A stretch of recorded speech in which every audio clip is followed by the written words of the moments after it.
Lead handling. In sales, in order for us to do business, we need an opportunity to do business. And this is where leads come in. So what's a lead? A lead is many times what we call in sales an opportunity that comes to us through either internet or phone or referral or repeat business or fresh opportunity. A lead is somebody who's interested in buying something, and we get their information, and now we've got to respond. And too many times I've seen poor responses, lazy responses, and responses as if it's no big deal. Listen, in the business that we're in, we don't pay typically for these leads out of our own pocket. We don't spend the money, the dealership does, or the company buys them for us.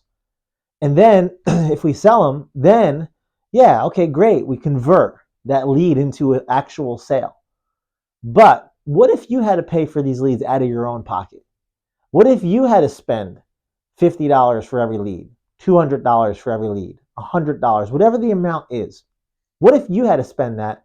And that doesn't guarantee a sale, but it just guarantees an opportunity. Would you think that you maybe handle them differently? Most likely, because when you handle the lead as if you're the one paying for it, then you're going to handle it differently. You're going to be making sure that you give everything you can to the customer on the other end so that you can secure the opportunity to gain that customer as a potential sale. So when you handle leads, don't handle them lazy. Don't handle them, just, that's no big deal. And, there's always another lead that comes behind it. So it's don't worry about it. We always have other opportunities. No, handle that lead as if it's the only lead you're going to get and as if you're paying for that lead out of your own pocket. What you pay for, you typically take better care of, right? So here's a great example. On my honeymoon a long time ago, I went to St. Lucia. And when I was in St. Lucia, we were driving through the jungle to get to the resort, and there was all these banana trees.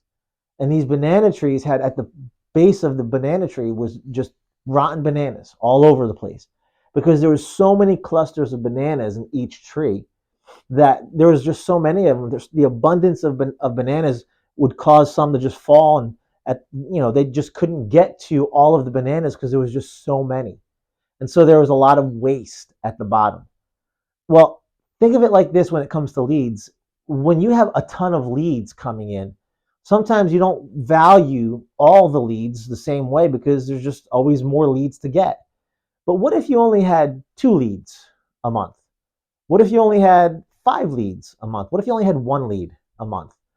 You'd probably know there'd be nothing at the bottom, I'll tell you that much. There'd be no waste.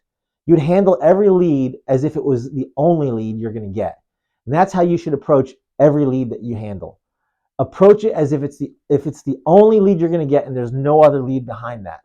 So that means you got to do everything you can to secure all the information, gather the correct information, gather their contact information, gather their email information, their text message information, whatever is necessary for you to connect with them, stay in touch with them, communicate with them, and make sure they get all the information they're looking for to give them confidence to say yes when the time is right. Handle these leads as if you are the one buying them. Handle them as if there's no other ones coming behind them.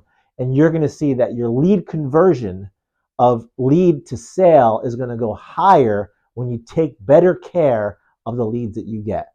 Lead handling is so important. Make sure you do it with everything you've got. Thanks so much.